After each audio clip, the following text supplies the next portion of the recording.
Hello, and welcome to this video on Seazona barcode scanning.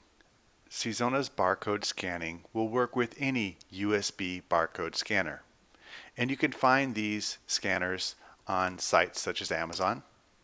So if I go to Amazon.com and I search for USB barcode scanner, I'll see a list of barcode scanners, and any of these will work with Seazona. Some are better than others. I would encourage you to look at the reviews, and I would also encourage you to consider a wireless barcode scanner.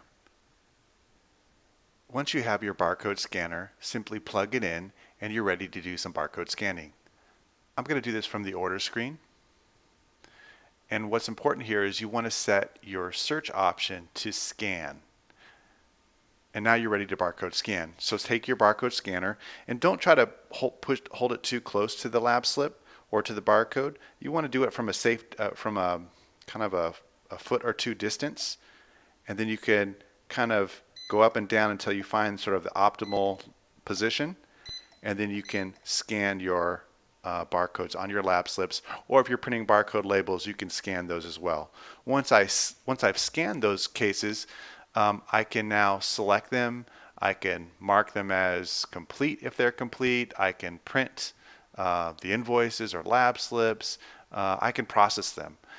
Another kind of useful trick is if you need to edit each one of these, you could always right click on the edit button and open a new tab. And this way I can open each one of these cases into a new screen without leaving this screen.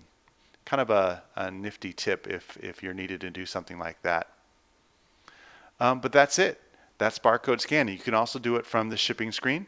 So if I come over here to the shipping screen, I have it set to scan already. I can take my barcode scanner and scan the barcodes. Thank you for watching this video. Please let us know if you have any questions.